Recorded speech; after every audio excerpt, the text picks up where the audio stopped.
Problem यही है कि हम जिंदगी में जो कुछ हमारे पास होता है, हम उसके बारे में परेशान नहीं होते, सॉरी, उसके बारे में हम शुक्र अदा नहीं करते, और बल्कि परेशानी इस बात की होती है जो हमारे पास नहीं है।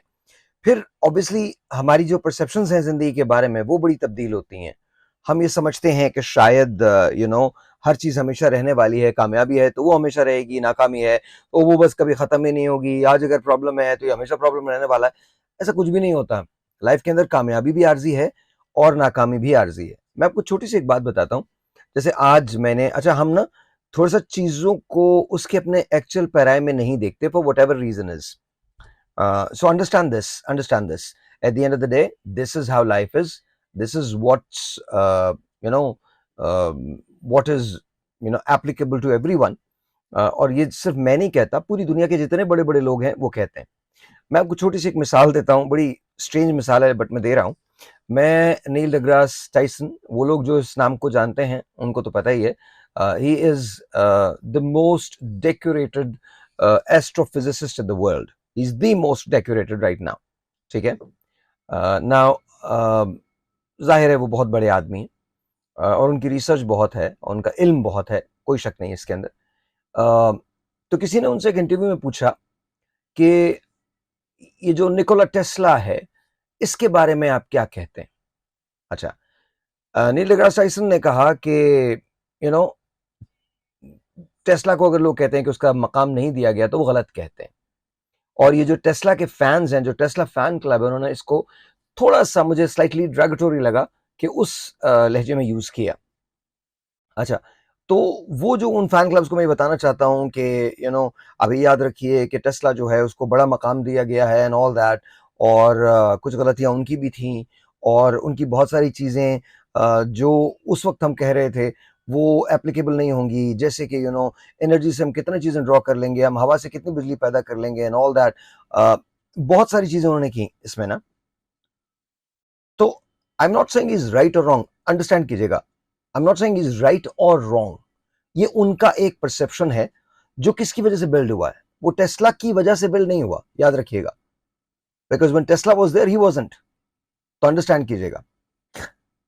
तो वो आइजैक न्यूटन को at the same time when Newton was there he wasn't, but वो न्यूटन को बहुत बड़ा समझते हैं, और उसके बहुत बड़े बड़े रीजंस भी हैं। Obviously Newton was somebody extremely brilliant, but at the same time so was Tesla. And in fact by far, मेरी अपनी राय के मुताबिक, जो कि गलत भी हो सकती है, टेस्ला जो है वो इन सब पे फौकियत लेके जाता है। किसी ने आइंस्टाइन से एक बार पूछा था, आपको कैसा लगता है दुनिया का ज़हीन तरीन आदमी होना? तो आइंस्टाइन ने कहा था कि अगर ये सवाल आप मुझसे कर रहे हैं तो गलत कर रहे हैं, go and ask mister Tesla, Nikola Tesla. आप उनसे जाके पूछें कि उनको, क्योंकि सबसे ज़हीन आदमी वही है।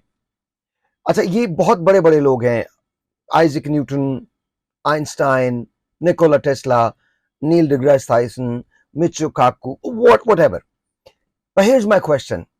वो लोग जो, फर्ज कीजिए कि कल को कोई स्टीफन हॉकिंग्स की बात करता है आज से 100 बरस के बाद, because by far Stephen Hawking was one of the biggest brains that we have ever seen. अगर कोई 100 बरस के बाद बात करता है तो उसकी बुनियाद क्या है? उसकी बुनियाद उसकी वो लेगेसी है जो वो पीछे छोड़ के जा रहा है, वो राइटिंग्स हैं जो उसने कही हैं, या फिर वो परसेप्शंस हैं जो उसने बिल्ड किए हैं, और वो नस्ल दर नस्ल, सीना दर सीना, या इंफॉर्मेशन टू इंफॉर्मेशन मुंतकिल हुई है। यही हिसाब टेस्ला का भी है। तो उसकी बुनियाद रखते हुए जो परसेप्शन बिल्ड की जाएगी या होगी, उसके अंदर हकीकत कितनी है, फेबल कितना है, बिलीव कितना है, मेक बिलीव कितना है, ये बड़ा डिबेटेबल हो जाता है। यही हाल हमारी जिंदगी का है।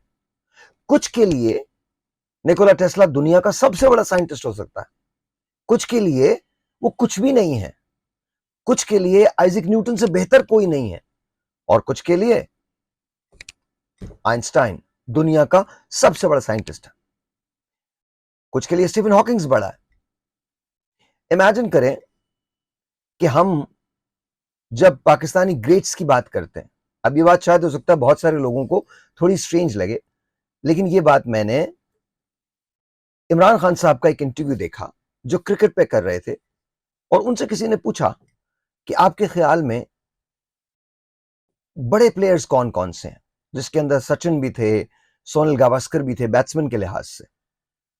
अच्छा, एवरीवन वाज एक्सपेक्टिंग कि ही इज गोइंग टू से सचिन तेंदुलकर। उन्होंने कहा क्या? उन्होंने कहा बाय फार रैकेट के मुताबिक तो सचिन है, लेकिन जिन बॉलर्स को गावस्कर ने फेस किया है उनको तो किसी ने भी फेस नहीं किया। आई एम नॉट सेइंग कि अगर मुझे मुझे इस बात का पूरा यकीन है कि अगर सचिन तेंदुलकर भी उन बॉलर्स को फेस करते तो मेरे ख्याल में वो उतने ही बड़े खिलाड़ी होते, ये शायद और बड़े खिलाड़ी होते। लेकिन दैट डज नॉट मीन कि सुनील गावस्कर ने जिनको फेस किया है उनकी वजह से गावस्कर की लेगेसी मुतासर होती है, नहीं होती, बिल्कुल भी नहीं होती। लेकिन अब इमेजिन कीजिए ये एक वो हकीकत है जो इमरान खान साहब ने बताई और वो बिल्कुल सही है अपने उसमें एनालॉजी में। इसी तरह से एक बार मैं सलीम मलिक साहब के साथ बैठा हुआ था and we were talking about the greats of cricket, the batsmans, and he goes Javed भाई was amazing, Javed Miandad was amazing, and then he goes I was really good, then he goes Viv Richards was really good. उन्होंने सारे उन eras के cricketers के नाम लिए। Then I asked him about today's cricketers, उनके game के बारे में बात की और ये बात की कि यार मतलब ये लोग भी तो बहुत बड़े हैं। तो मुस्कुराए और उन्होंने मुस्कुरा के एक बात कहा कि सर आजकल बाउंड्री बहुत छोटी हो गई है और पेसर्स जो है वो स्लो हो गए। हमने जिनको फेस किया है और जिस जिस क्राफ्ट को हमने फेस किया है वो तो अब देखने में भी नहीं आता। And I 100% agree with him, 100%। लेकिन अब नतीजा क्या है? ये वो परसेप्शंस हैं जो बिल्ड हो रही हैं। अब या तो आप इंतहाई रिसर्च करके परसेप्शन को बिल्ड करें, लेकिन परसेप्शन पता है कब बिल्ड होती है? जब आप लोगों के बिहेवियर को देखते हैं, और बिहेवियर हमेशा याद रखिएगा सुपरफिशियल डिटेल्स की वजह से बनते हैं जिनमें कोई डेप्थ नहीं होती। आई एम रियली सॉरी, लेकिन जो नॉर्म्स हैं वो शैलो थिंकिंग की वजह से एनवायरनमेंट को प्रोड्यूस करते हैं। I am really sorry. अगर ये नहीं होता तो हम जंगों पे नहीं जाते, क्योंकि हमें पता है जंगों में लॉस होता है, लेकिन कौन सोचता है? अगर ये नहीं होता तो हम इकोनॉमिक रिसेशंस पे नहीं जाते, लेकिन कौन सोचता है इसके बारे में? अगर ये नहीं होता तो हम इंसानों में डिफरेंस नहीं करते, हम ताकतवर बनने की कोशिश नहीं करते। तो याद रखिएगा, हम चाहे माने या ना माने, इंसानी फितरत में है, नेचर के अंदर है कि आप हमेशा, आपकी इन्वायरमेंट आपकी शैलो थिंकिंग की प्रोडक्ट होती है। Now a lot of people may disagree with me, that's fine। इसका सबसे बड़ा हुस्न ये है डिबेट का कि if you don't like what I am saying, you have all the right to have your own opinion. This is where debate starts. जरूरी नहीं कि जो मैं कह रहा हूं वो सही है, बिल्कुल ये जरूरी नहीं है। और जरूरी नहीं है कि जो आपने कहा है वो गलत है। जरूरी नहीं है कि आपको मेरी बात ही माननी है, और जरूरी नहीं है कि मुझे आपको कन्विंस ही करना है। नो, हम दोनों अपने अपने रिस्पेक्टिव पर्सपेक्टिव को रख के जिंदा रह सकते हैं और साइड बाय साइड को एग्जिस्ट कर सकते हैं। अच्छा, ये मैंने सारा प्रीएम्बल क्यों बांधा? क्योंकि दरअसल मसला को एग्जिस्टेंस का है। हम दूसरों को इस बात की इजाजत नहीं देते कि वो हमारे स्पेस में ब्रीथ कर सकें, yet no one has any space. अगर आपकी इतनी बड़ी स्पेस होती ना, तो आपके जाने के बाद वो इतनी आसानी से पुर ना हो गई होती। I am really sorry, a lot of people do not understand this. They will get to know once it's too late। हम में से कोई भी इररिप्लेसेबल नहीं है। तो जब इतनी सारी सिमिलैरिटीज हैं, तो फिर एक सिमिलैरिटी और पैदा कर लें अपने बिहेवियर में, अपने परसेप्शंस के साथ, अपनी आइडियोलॉजीज के साथ लोगों को एक्सेप्ट करना शुरू करें। अगर आप ये समझते हैं कि लोगों को आपकी रिस्पेक्ट करनी चाहिए, show them respect as well. दोबारा से बात कर रहा हूं, ये सारा प्रियम्बल मैंने क्यों बांधा? सिर्फ एक रीजन की वजह से। हमारी जिंदगी सबकी तकरीबन एक ही जैसी होती है, सबका अंजाम भी तकरीबन एक ही जैसा है, सबका आगाज भी तकरीबन एक ही जैसा है। और याद रखिए, इब्तिदा और इंतहा एग्जैक्टली सेम होती है। जिंदगी का ओरिजिन और जिंदगी का एक्सटिंग्विश होना, खत्म होना, वो एक जैसा होता है। बीच की रसूमात दुनिया ने रखी हैं, वो तब्दील हो सकती हैं, लेकिन समहाउ एंडिंग सेम होती है। तो क्या वजह है कि हम इस एक जिंदगी में इतने नाखुश रहते हैं? हमें कुछ समझ ही नहीं आता।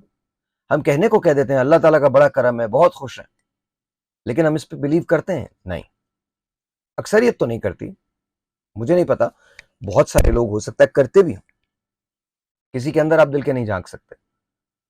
लेकिन सवाल ये पैदा होता है कि क्या हम इन सारी बातों से थक कर, तंग आकर, जो चीज हमारे पास है उसकी अहमियत को खो देते हैं और हम देखना भूल जाते हैं कि हमारे एसेट्स क्या हैं, और हम उस तरफ जाने लगते हैं जहां हमारा इख्तियार कोई नहीं होता। स्टीव कोवी ने एक बात कही थी जिसे सर्कल ऑफ इन्फ्लुएंस कहा जाता है। कॉम्प्लिकेट नहीं करूंगा, किसी दिन और समझाऊंगा, लेकिन याद रखिएगा, आपकी जिंदगी आपकी है, ये वैसी होगी जैसा आप चाहेंगे, सोचेंगे और करेंगे।